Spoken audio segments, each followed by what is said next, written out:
Good afternoon, everyone, and welcome to another episode of Unscripted and Unchained RPG Review. I am DM Bloodworth, and as you can tell, I'm going to be doing a box opening of Art of Arcana Special Edition, the box set. If you're not familiar with the product, it's a booklet or book, I should say, practically a volume of the history of Dungeons and Dragons through its art.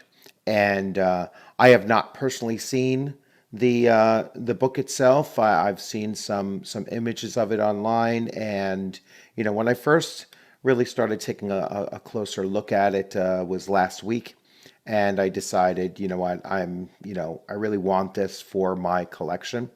And so, really quite excited about this because it's been a while since I've done a box opening, and I'm going to go straight with the view and open it up. I'll switch back and forth between screen views so you can see what's going on, and just so you see, this is a true box opening. So I'm going to go right to the Amazon packaging.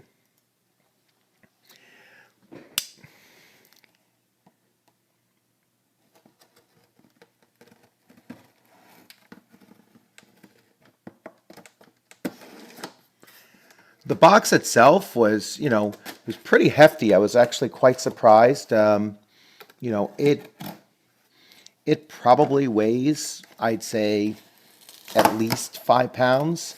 Um,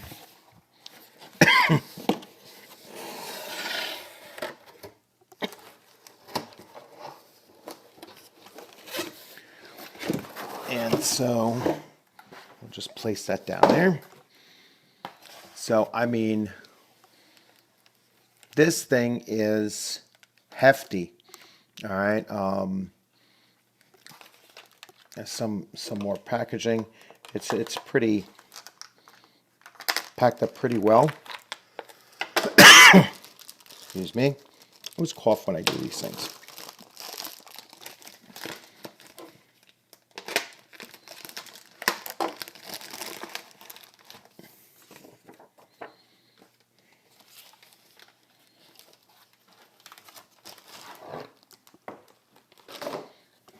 All right, so that's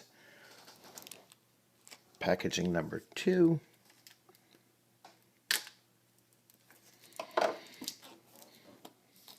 Now, I know, like, a lot of people were probably wondering, should I buy the collector's edition and leave it sealed, and then buy the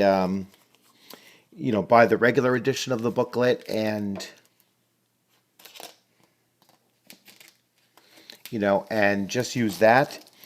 And when I was considering that, I'm getting ready to switch views here. When I was considering doing that, I said to myself, you know what? For the purposes of the channel, I like to show things to my viewers, and just for the purpose that it would drive me crazy not actually seeing the other content in there. Now, that doesn't mean that I'm going to just take this thing and you know, utilize it like regular use. What I will do is that this will go on my shelf, and it actually has a pretty good ding there in the box itself. So, that's how it came out of the packaging. So you could see this little dent here, which I'm not overly excited about. Um, well, but opening it up, you can see and now I'll switch back over to this view here. So here we have the internal contents. So this on this side is the supplementary materials, and I'll remove those and show those each. And then, obviously on this side is the book volume. So I am going to take this out and set that aside for now. And I will remove the volume and set that to the side. And we'll go back to this view here. So as you can see, this is the box it came in, and it's a pretty hefty, pretty hefty box. And there's the back, the back of it. The interior of the box is, you can see it here. So here's the interior. This is where that side pouch was. And,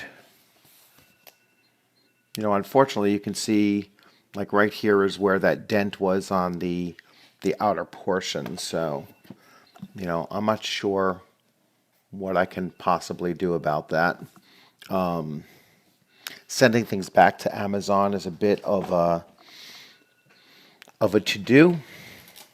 So I'm going to clear out the rest of this space here, and we're going to open up this packet first.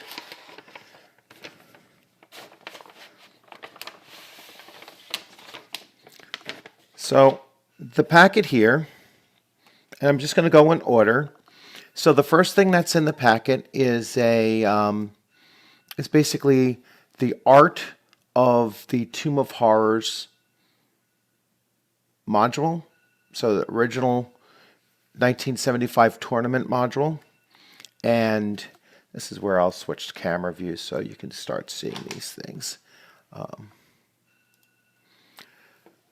So here we have it. And as you can see, it's so we open it up, and here you have Dungeons and Dragons, the introduction. So this is the Tomb of Horrors original 1975 tournament. Gives you a brief introduction.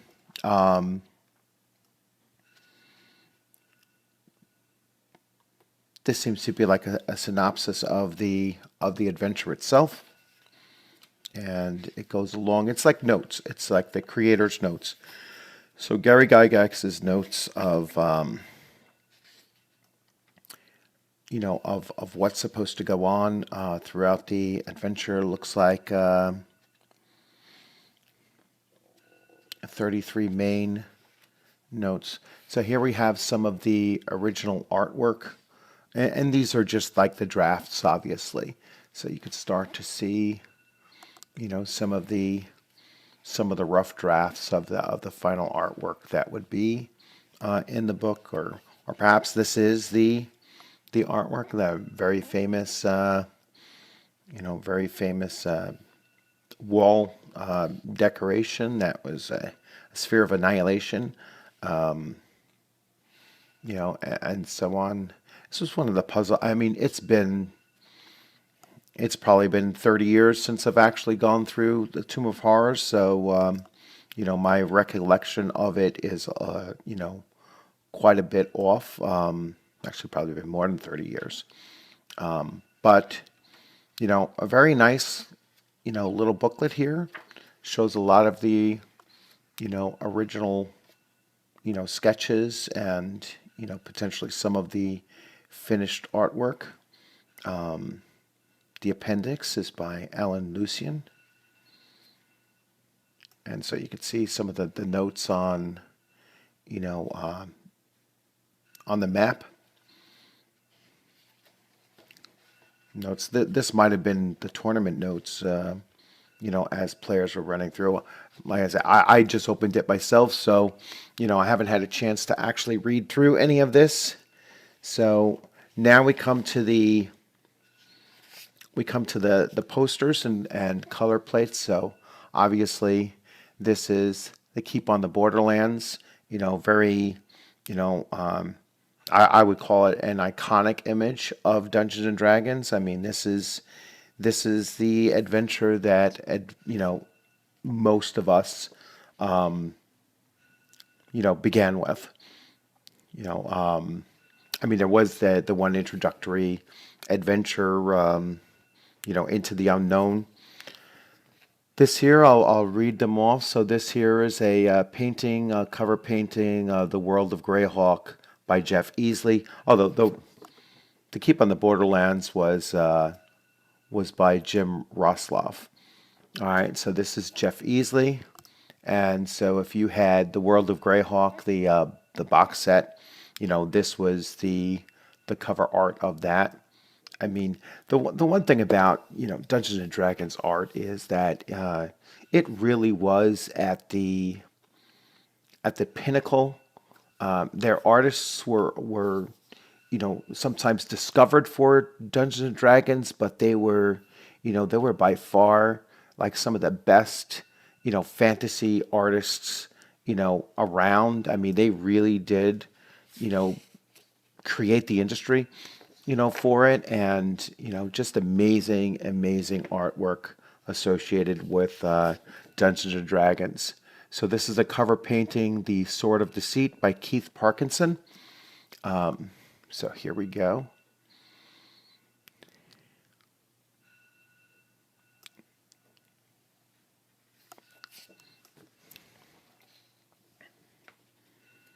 I mean, these are all some of the most, you know, well-known artists, of the time. So this is from the second edition Player's Handbook by Larry Elmore. All right, and so here we go. Group of adventurers, hanging a dragon.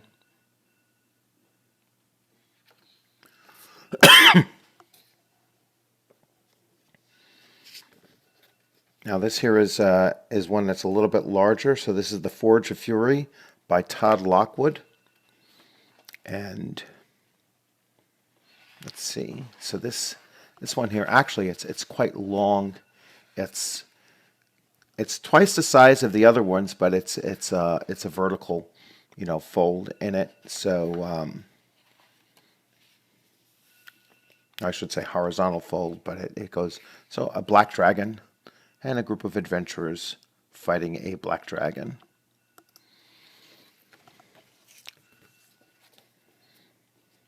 I hear an alarm in the distance.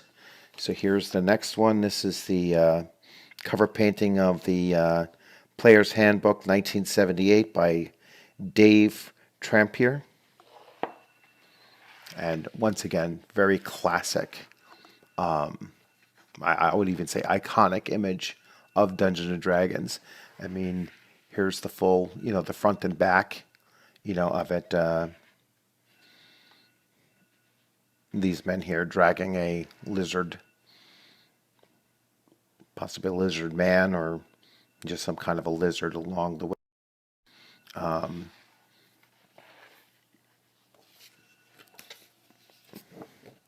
This next one is the 30th anniversary, 2004, by Todd Lockwood.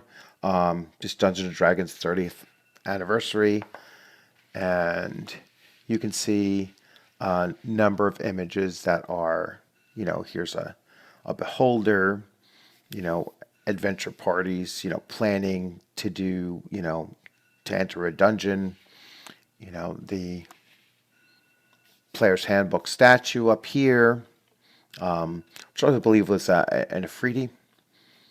And then moving along, I mean, you just see a variety of different types of characters and such. Certainly a drow right here.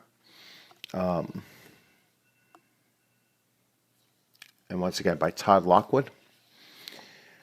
So this next one, and this is why I wanted to open this up, is just to take a look at these things. So this is the cover painting of the Fiend Folio by Emmanuel.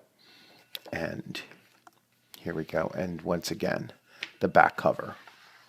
And then the front cover.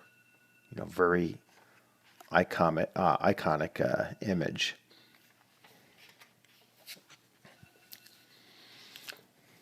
Next up, there's quite a few of these. I mean, it's really pretty amazing.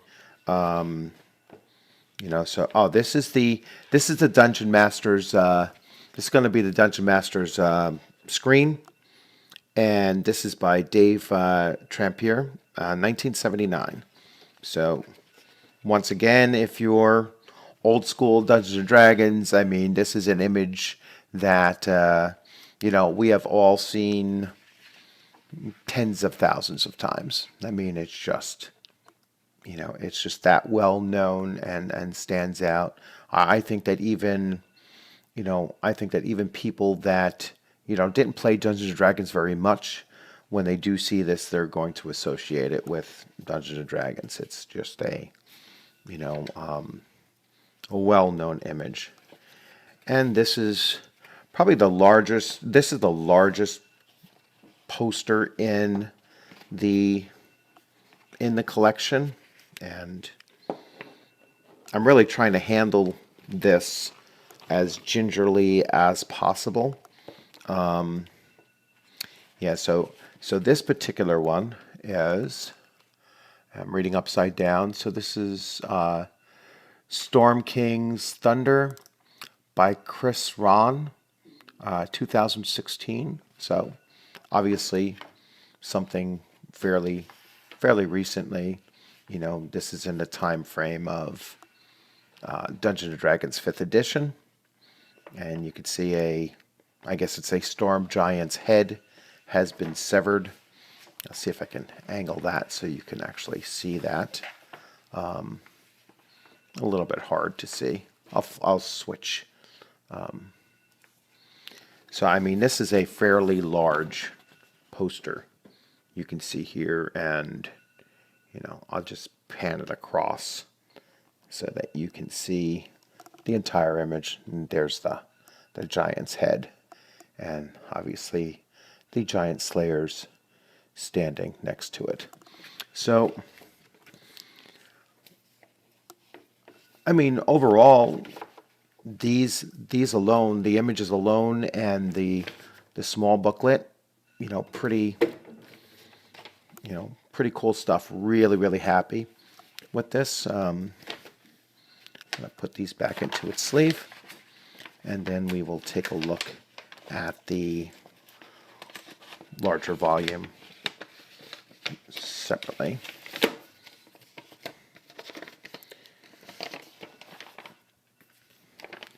So I am most likely going to display these images, these small posters, and possibly even the larger size poster. I'll put this behind me.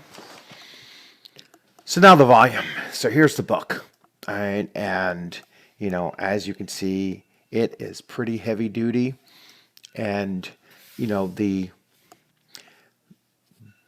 cover itself is kind of, it's not a leather, but it's it's certainly not just a piece of cardboard either.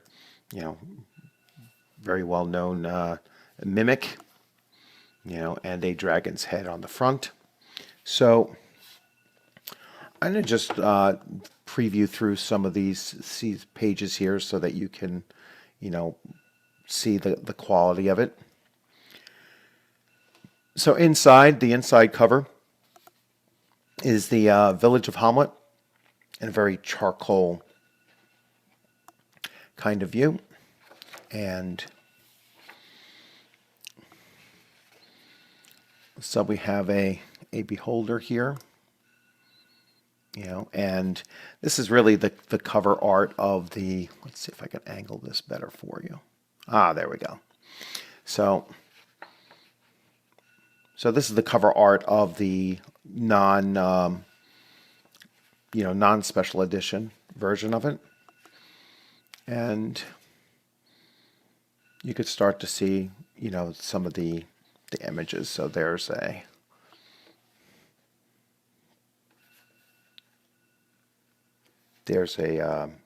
think I'm pretty sure this was a player's handbook image. This is an old advertisement, for the game itself, for Dungeons and Dragons. You can see in the image, or maybe you can make it out. They have the Keep on the Borderlands out, folded beneath them, in front of them. Let's try to get this angle a little bit better.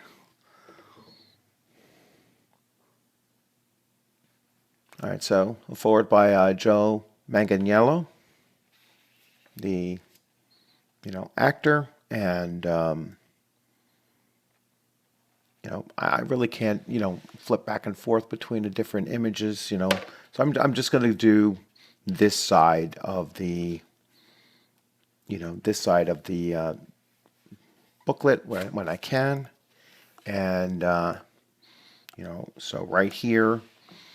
So you have Stranger Things and you have Critical Role.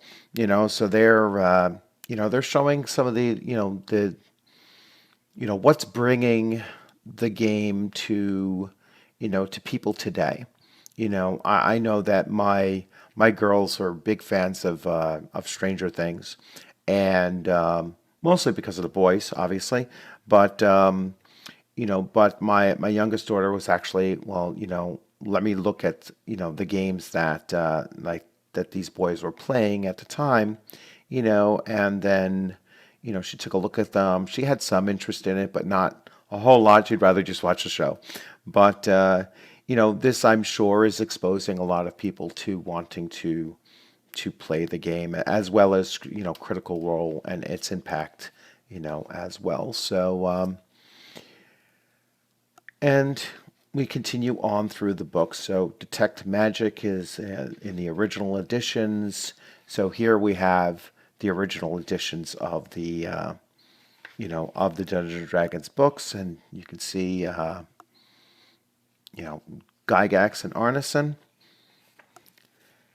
Castle and Crusade is on actually the other page. Like I said, I'm going to just try to keep it on the on the other side. Actually, I should try to show you this. So, originally it started out, it was it was a tabletop, war game. That's chainmail, which is, spoken, referred to here. So chainmail, the rules for medieval miniatures. So it really started out as a miniatures game, and then moved on to being a pen and paper, RPG. So this is Gary Gygax's original, hand-drawn The Great Kingdom. So this is a map that he was using for his campaign. And I mean, the book is just massive. I mean, there is just so much in here, and a lot of this like you know, predates my actually playing the game. I didn't start playing Dungeons and Dragons until probably around 1978 or 79, and so, they're showing here like the inspirations for for the artists and for the game itself. There's a purple worm. And just flipping through. So this is a sample level map. Let's see. Player map drawn by Dave Magary, an original participant in Dave Arneson's Blackmore campaign. So, and here we have the Tomb of Horrors. All right, so we're starting, and the map is on this side. And some of the, so this was the original hand sketch. This is what ended up in the actual module, yeah, and just classic images of the game.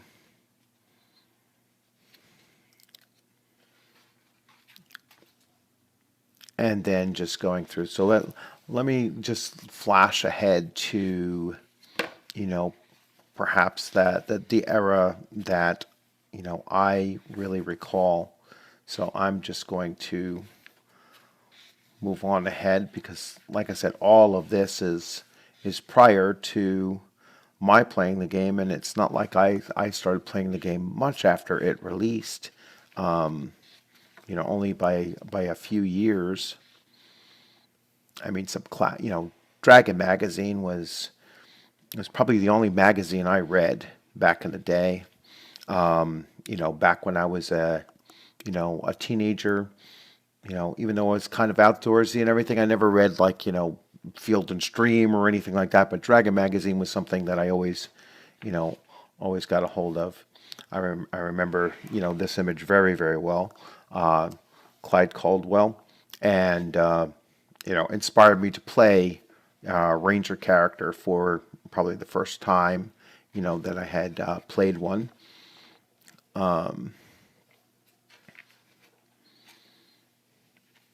And so now we're starting to get to, some of the supplements and the images that, I recall. So this was the box set before I started playing it.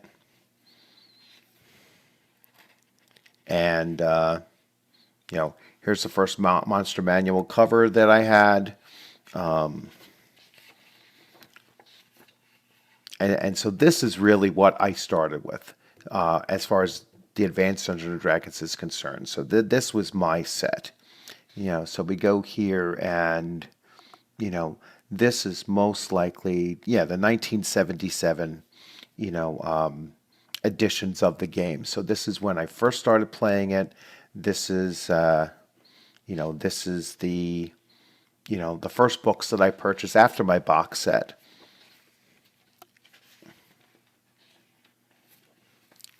And so we go along, and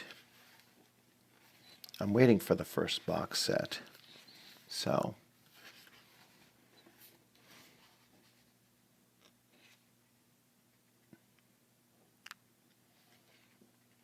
I played a lizard man character. Um, Back long before you could ever, we just created it, and his name was Dat. All right, so so that was something that I got from either this picture or maybe another one, and I was like, you know what, I'm going to name my lizard man Dat because I just thought that would be a cool name for one.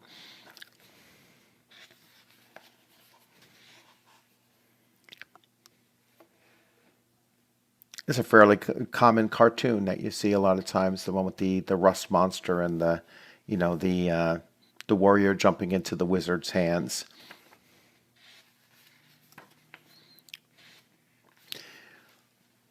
So this was the cover of the first box set that I received.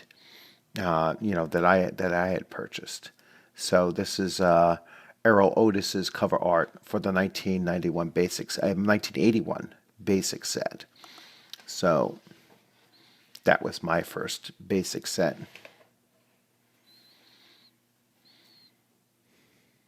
A very classic image by Darlene. And something that probably caused quite a bit of a ruckus in the late 80s, when it came to, the satanic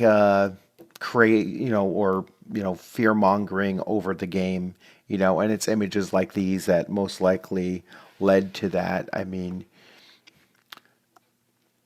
the newer versions can't have things like this, or at least they stopped, and I have to look through my fifth edition to see, but these were the images that really brought about, that craze and scare over the game, which was, it was ridiculous then, it's ridiculous now.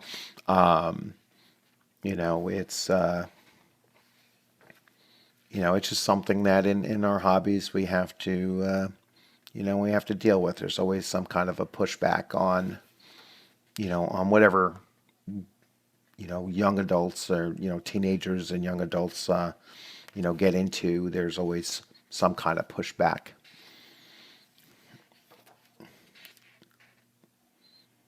There's the map of the keep on the Borderlands. Well, actually, that's not the keep. This is the the caves of chaos, right?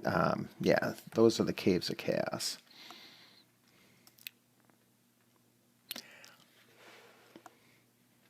After the Tomb of Horrors, Ravenloft was probably the second most deadly uh, adventure module that I think we certainly played. I'm sure that's something that people will debate back and forth. I'm pretty sure Tomb of Horrors is considered the most dangerous, and I'd put Ravenloft, you know, probably a very close second.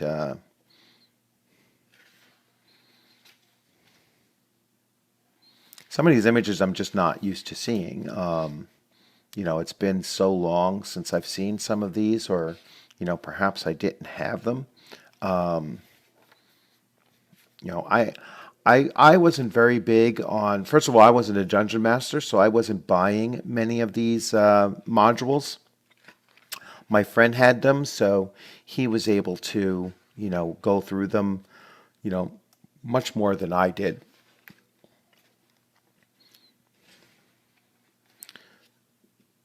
So Dawn of the Digital.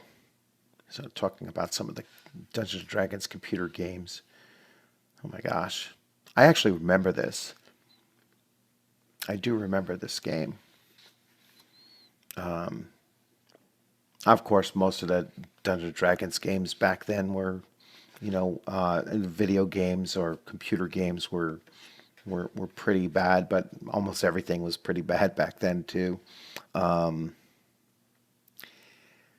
Mazes and Monsters. All right, so Mazes and Monsters was a movie that also came out. That was also part of that you know the D&D devil worship scare, and it was going to take over our minds, and we were going to, you know, lose our grasp of reality and live through our characters' lives and start killing people. So it was, once again, just part of that era, part of that time when, people were, you know, people were attacking whatever the youth of the youth of the 1980s was getting into, and then that included music as well. So heavy metal, was attacked. Um, how we wore our hair, how we were dressed, I mean, it's the same with every generation. So no real difference in that.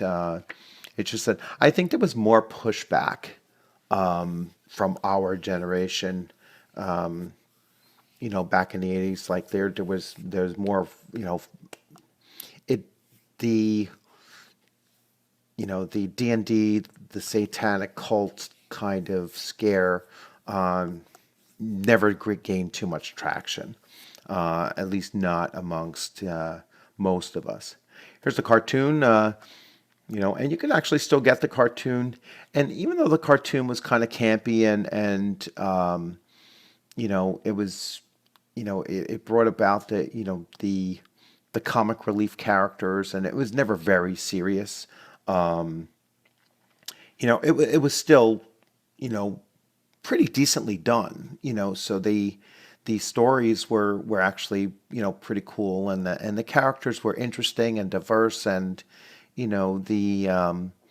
you know if for a kids cartoon it was not bad at all, and for a Dungeons and Dragons representation at that time period, I think probably brought about some of the started to crush some of that negativity that the game was getting.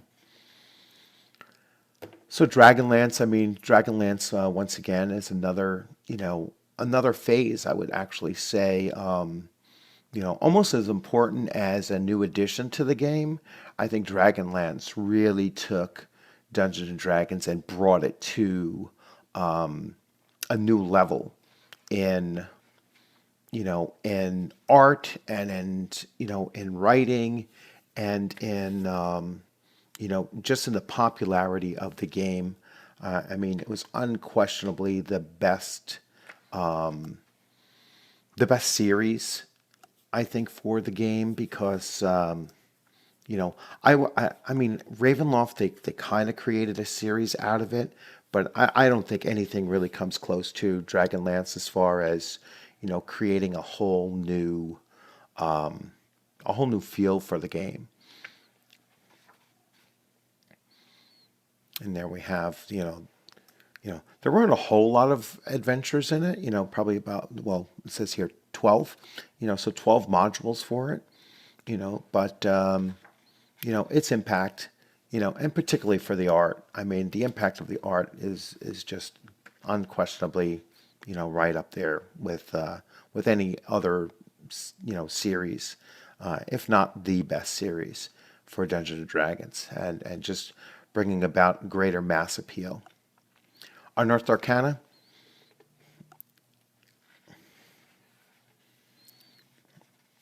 And then on this side here, you have the Oriental Adventures, which is actually criticized today. Um, and this is Legends and Lore, 1984. The Wilderness Survival Guide, which is something I really enjoyed that being introduced into the game system. Was just the Wilderness Adventures, and they also had the Dungeoneers Survival Guide, which may or may not come up. So the Temple of Elemental Evil is on par, maybe not as dangerous as that might be the third most dangerous adventure series in the game. So the Temple of Elemental Evil was an epic adventure campaign. The Manual of the Plains. Forgotten Realms. Now, I've never been a huge fan of Forgotten Realms. That really became more of a, I stayed pretty much with the world of Greyhawk throughout my entire, 10 or 12 years of playing, pen and paper Dungeons and Dragons. I never went to second edition. I was already into computer gaming by that point.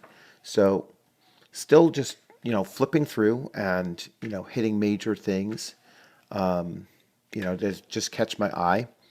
And you're, hopefully you're seeing a pretty, a pretty big, or pretty good flip through of the book. So the Many Faces of Dritz. All right, so Dritz is obviously a Forgotten Realms, Forgotten Realms character. All right, and I listened to the audio of probably the first three novels, and I enjoyed the story, but I kind of I moved on to other things, and then I listened to the audio of Dragonlance afterwards. I may get back to some more Forgotten Realms audio books. Back to the computer gaming.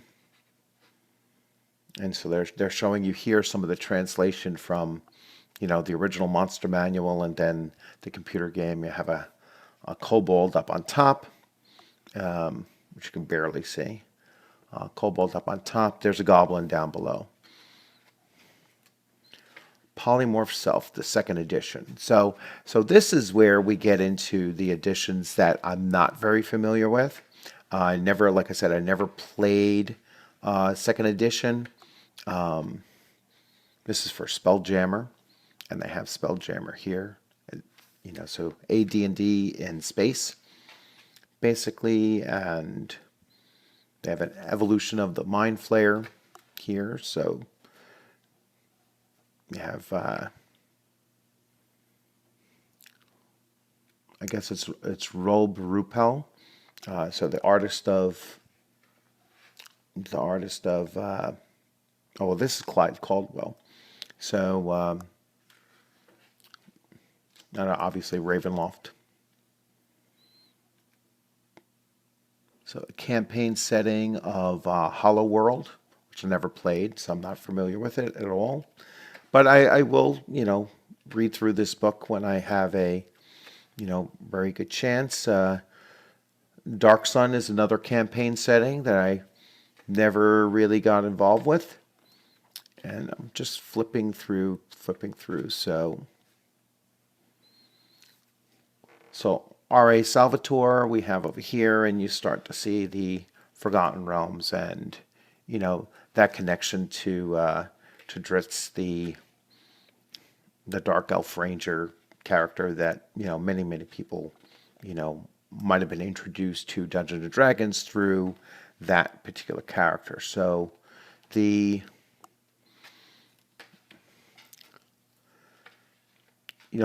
were several book series that really either enhanced Dungeons and Dragons or Dungeons and Dragons enhanced the, the careers of those particular authors. So they kind of went hand in hand. This, I'm sure, is probably third edition, which, I did not, uh, I didn't play. I'm just going to skim right forward, because we've shown you quite a bit. This is fourth, yeah, this is fourth edition.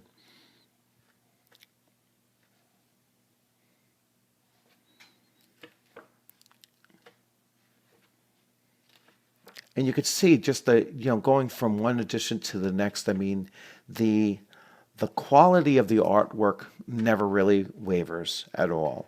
I mean, the artwork just kept on pace, and you see that they become they're all equally vibrant, and they're all equally engaging, uh, very interesting characters and monsters and such. And it really is an incredible book. I mean, the images and everything that are in here, and I know I'm starting to flip through very fast, but you can generally get a good sense of it. So here's the evolution of the owl bear. And so you see the various, different versions of it, based, based on the editions.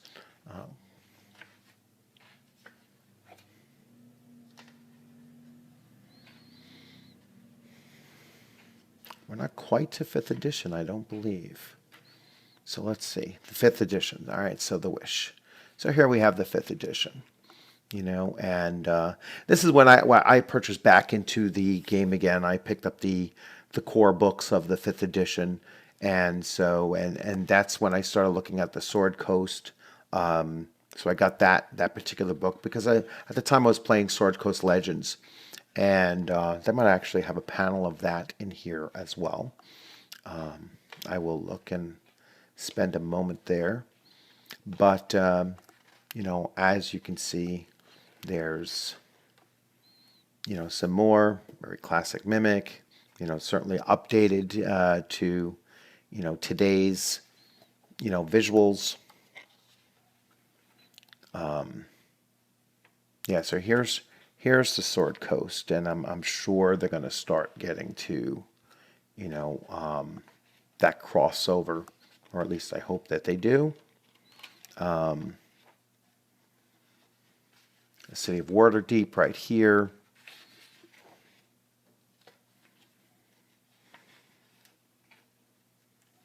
I mean, just amazing artwork all throughout.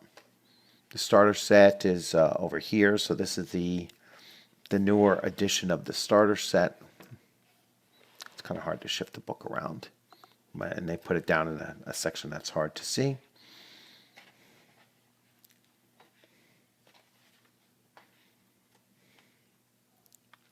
Okay. And my screen just went into a screensaver. So, just flipping through. So the Dwarven Forges image from here to eternity. And now they show like almost like a thumbnail of every single booklet that they've, or every edition that they've put out there, of each. So yeah, so on the top here, it's all of the player's handbooks going straight across. Here, it's all the Dungeon Master's guides, and here is all the monster manuals. And then, so in all, probably about, 430 some odd pages of art and background to be looked into. So overall, I'm really, really excited about the purchase. I am going to get the regular edition, so that'll be the edition that I actually spend my time to. And flipping through and reading through it so that this thing does sit on my shelf and pretty much pretty much stay safe while I play and read the other one. So I hope you enjoyed the video. If you liked the video, please make sure that you give it a thumbs up. If you're not subscribing already, please consider subscribing. And I'll be running through several things during this weekend, so probably have several videos coming up. And once again, thank you for joining, and I hope you enjoyed this video. And have a great weekend playing along. When I go to my closeout screen, you'll see my